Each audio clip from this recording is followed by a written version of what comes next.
Hey everybody, I thought I would create this short video tutorial that explains how to judge the blue chips.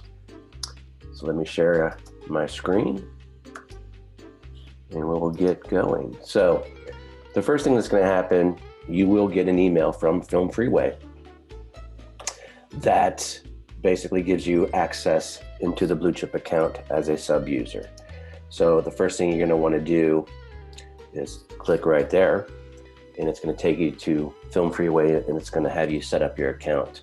Basically, that just means creating your own password and confirming that password, and then it will take you to FilmFreeway.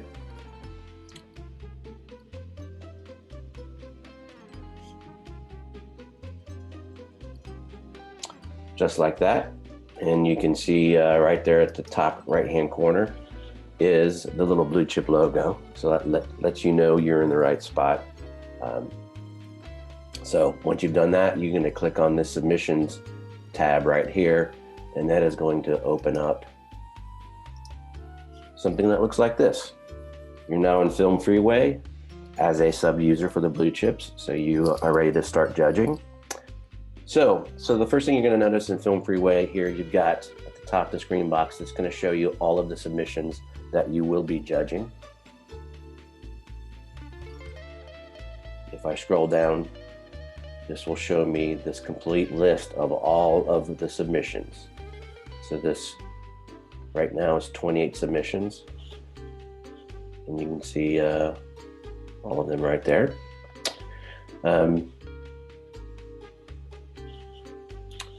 So anytime you click this throughout the process, it's just going to always bring up that window with all of the submissions. So just keep that in mind. All right. So before we get going any further with FilmFreeway, I want to click on this spreadsheet that I created. Now, as a judge, you should get something similar to this from your judging coordinator.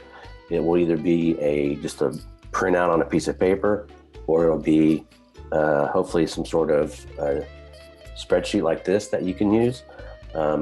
This is a Google sheet that I created from a list of judging assignments. This is in particular is for Norse Media to judge. So this lists all of their entries, or all of the entries that they're going to judge.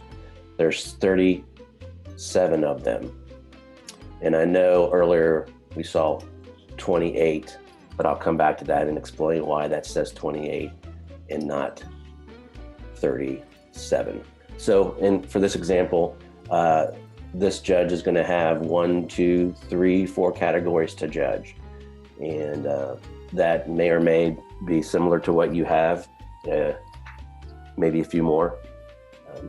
They only have 4 categories here because there are a lot of entries in several of their categories. So I'm going to kind of refer to this as my cheat sheet, and because I'm going to utilize this as we are going through the judging process in FilmFreeway. Mainly I'm going to use it for a couple things. This column of numbers right here are the ID numbers that we're going to use. This is just another area where each title is listed, so that'll come in handy as well. The good thing about having a spreadsheet on your computer is you can copy and paste things. So that'll come in handy when we start judging. All right, so let's jump back over to FilmFreeway. And as I said before, if I click on this tab right here, it's going to show me all of the entries, all that I'm going to judge. And again, it says 28. There's no particular order in this list. It's kind of random. You might have 1 or 2 that match the category you want to judge. There might be, the next one might be from a different category that you're going to judge. But these are all in the categories that you will be judging. So since it is kind of, there's no real order, if I want to go quickly to a certain category, that's pretty easy to do in FilmFreeway. If I just go over here to this drop down under categories, it's going to list all of the categories that are within FilmFreeway. Okay, so let's say I want to go ahead, I'm going to go back to my cheat sheet, and I'm going to see that the first set of entries I'm going to judge are live remote programming in the professional division. So I click back over to FilmFreeway. I go to this category drop down and I scroll down till I find live remote programming pro. This one's a little tricky because the word pro and non-pro doesn't show up until you kind of hover over it.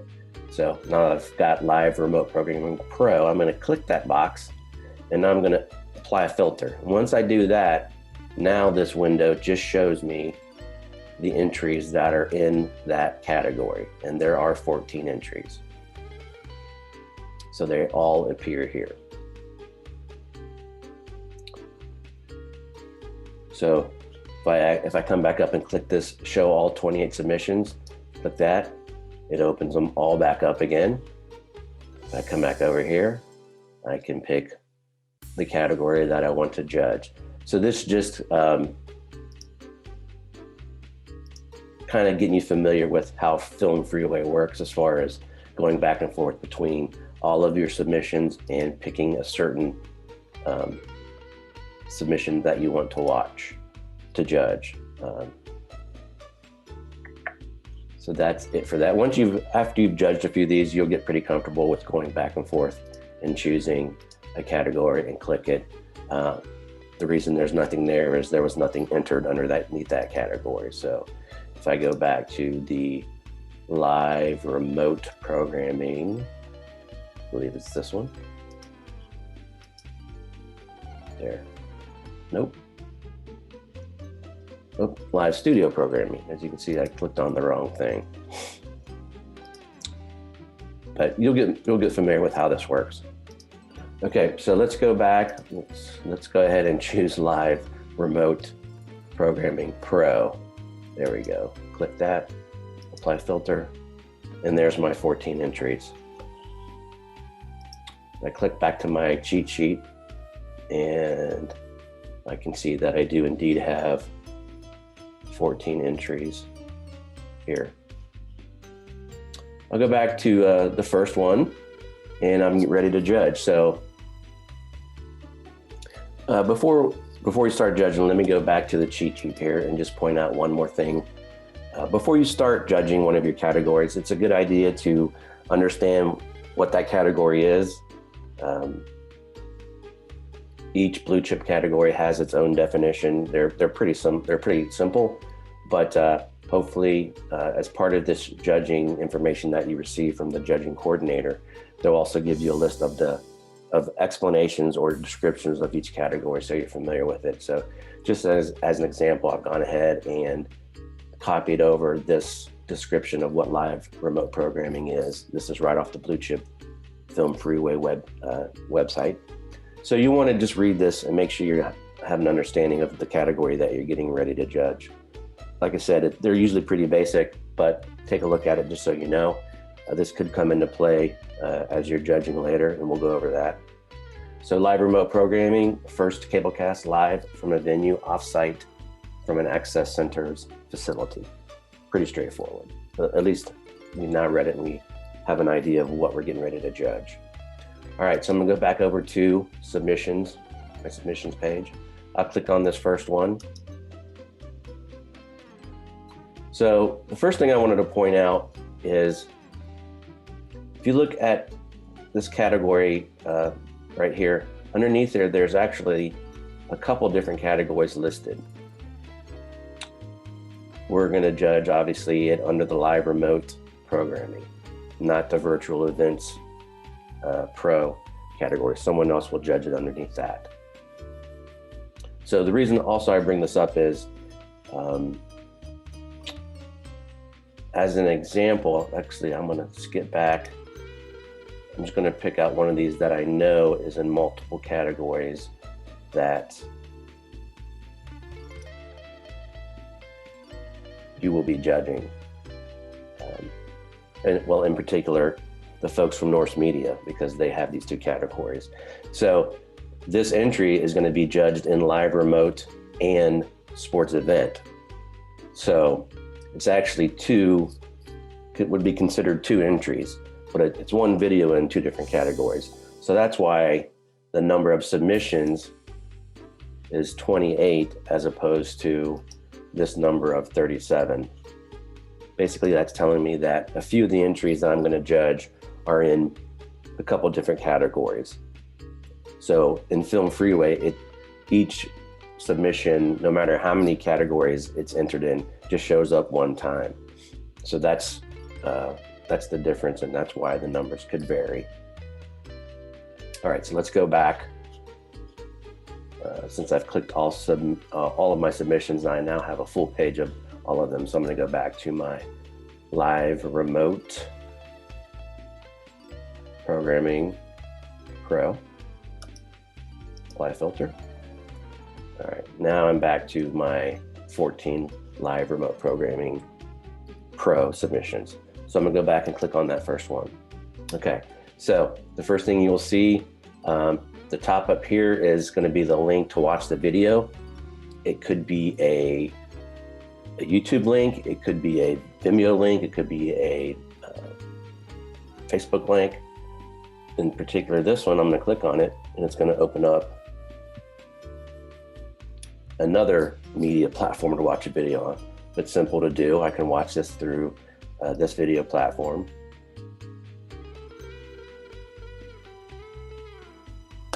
So that's going to give me the ability to watch the video.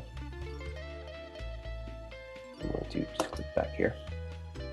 So depending on the entry, it could be like I said, it'll be a different format or a different media platform, but they're all available for you to click on and watch. So let's scroll down here to find out more details about this entry. This is a pretty good example of the entry showing a pretty detailed overview of the video. This would explain a little bit about the producer's intent on making the video, producing the video.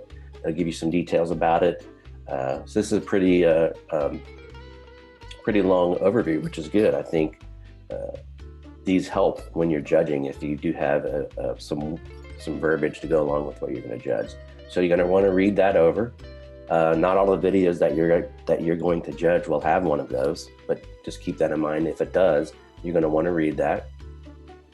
The credits really is not necessarily necessary for judging the blue chips, or the specifications are not necessary. So you can pretty much just go by those two. You don't have to worry about looking at those. But you do want to check out the custom form, because it has several questions that could be important, especially this one right here, give a brief description. So this is pretty much the same as the overview. It could be the same in this particular instance. It looks like it is. Basically, same information on the overview that is in this brief description. You might find where an entry does not have an overview, but it has a pretty detailed description. So you'll definitely want to read that as well. But all this information, it can be useful to you as you're judging. Okay, so I've read a little bit, or I've read all this info. I kind of know what the producer has in mind. So now I'm going to go ahead and watch the video. Click back on the link. Now this particular video is pretty long. It's 2 hours and 41 minutes. So obviously I'm not going to watch this entire video. Just don't have that kind of time. So since it's such a long video, you're going to want to pick out 3 spots to watch. Typically at the beginning of the video, in the middle, and then towards the end. Just kind of gives you an overall view of the video, so you can see different aspects of it. I mean, feel free to, click at wherever you really want to watch, and watch as much as you want to watch. But that's the beauty about things like YouTube, Vimeo, Internet Archive, is you can kind of scroll over and you can kind of see where different things happen in the video. So you might, pick something up where it looks like there's a different sort of production technique that you want to check out. Maybe you see a full screen graphic or something. But the point is you want to watch, a good representation of the video so you can judge it fairly. So now that you're done watching the video, you're ready to judge it. So I'm going to go back. I'm going to close some of these windows. Sometimes when you do click on this link, it will open up a new window like it just did there. I'm going to go ahead and close that just to kind of clean up my browser. If this is a YouTube video, it'll basically just play right there. All right, so now I'm ready to judge. So if I scroll down, I'm going to see this little box that says Rate Project. So that's what I'm going to end up clicking on to start my judging process. But before I do that, I'm going to hop back to my cheat sheet, and I'm going to remember that I am judging live remote programming professional. So the first one happens to be that budget and finance public hearing. So I remembered that. So the first thing I'm going to do is I'm going to click, I'll highlight that real quick. I'm going to click on this ID number right there. That's important. I'm going to need to put that, I'm going to need to use that when I start judging. So I'm going to go ahead and copy it. Again, that's the beauty of having the spreadsheet on my computer. Go back over to the submissions, and I'm going to go ahead and click this Rate Project. And now it opens up this form for me to start the judging process. So starting from the top, this overall rating, we're actually going to come back to at the very end. So we're going to skip that for now. We're going to look at these 4 questions. So that first question right there, entry ID number. So that's that number that I just copied. And I'm going to paste it right here. And I remember the title. I sort of remember the title, but since I have my cheat sheet, I can come back to here and I can click right there and I can copy it and I can paste it. Pretty simple. Now, if you just have a paper copy in front of you, you will just have to type that out. But make sure you type it as it is on your paper. Same with the entry ID number. Category, live remote programming. Division, professional. Pretty simple, just a couple simple drop downs to choose from. All the categories are there, and your 3 levels are right there. Pretty simple. Next question is a pass-fail question. Basically, this is asking you, does this video or does this entry fall underneath this category or within this category? So is this a live remote video? And having watched it, I'm going to say it is. Pretty much most of these videos are entered in the correct category, but on occasion there might be some strange incident where it is not. For instance, let's say you're judging religious service category and your entry is a football game. Probably not the correct category for that video to be entered in. So if that were the case, you would select no, and like that. And you're probably going to have to go through all of these and go ahead and zero them out. If you don't, and you go to finish up down here, it's going to say you need to select some stuff. So if you do click no, keep in mind you will have to answer the rest of these questions. But we're going to go under the assumption that it is a yes. Most of them will be. Again, that also comes back to having read the description of the category that I did at the beginning. So as long as you kind of understand each category, you can answer this question. So once I've answered that question, from here on out, everything's basically numerical. You got questions about the content, about creativity, the production aspect of it. So technically, how sound was this video? So you want to go ahead and just do this drop down. Pretty simple. You'll choose number. You'll choose your score, from 0 being, really not good, and 9 being the best video you've ever seen. Maybe not that extreme, but you get the idea. So we're just going to go ahead and just start clicking some numbers because we do want to get through the process. So I need to fill out numbers for each question. don't worry.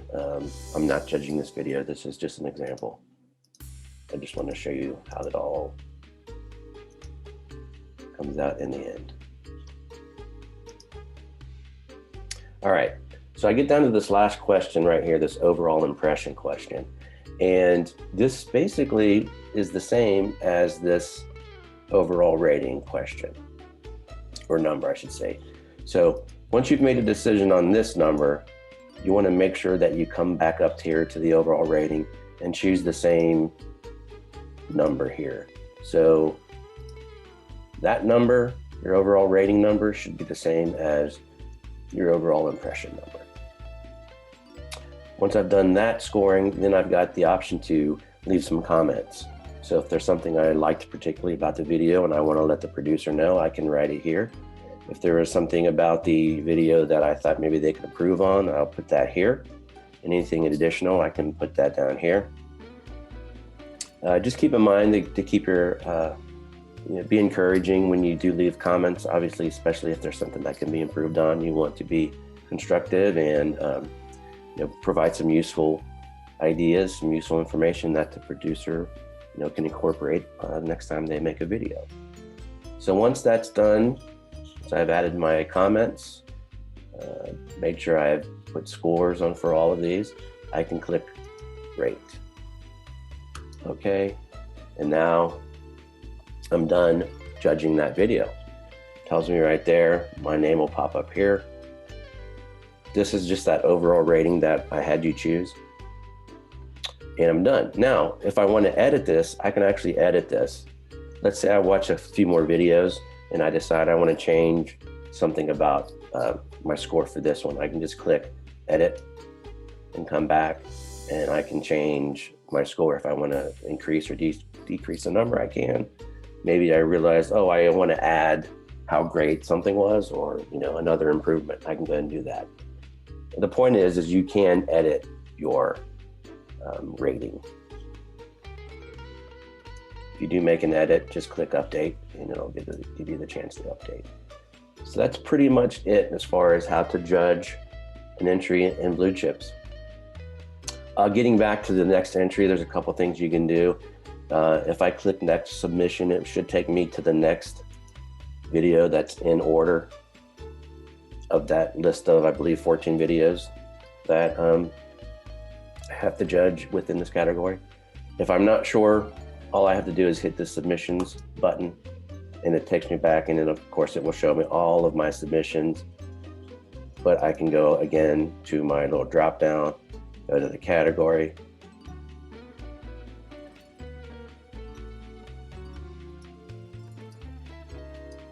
and apply filter. Now I'm back to my 14 submissions in that right category. So again, once you've judged a few of these, you will get familiar and comfortable with going back and forth, understanding the difference between clicking that button and clicking the drop-down category button there. So hopefully this video helps. If you have any questions, contact your judging coordinator. And if you're a judging coordinator watching this video, you can contact me. That's it for now. Thanks for watching. Hope this is helpful.